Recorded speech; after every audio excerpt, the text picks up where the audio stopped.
জীবাত্মা ও পরমাত্মা।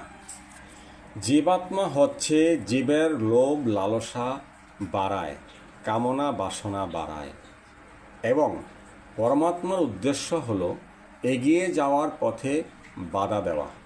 কারণ আমাদের দেহে 4টি পুরুষ থাকেন, তার মধ্যে পরমাত্মা হচ্ছে শ্রেষ্ঠ পুরুষ।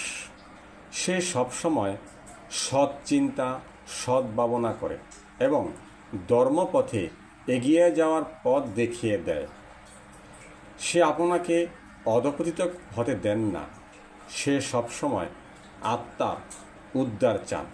কিন্তু 4জন পুরুষ যখন বাধা দেন, তখন ধর্মপথ থেকে বিচলিত হয়ে পড়েন। সেজন্য সবসময় ভগবানকে স্মরণে রাখলে নিজেকে তাদের হাত থেকে রক্ষা করা যায়। রাধে রাধে।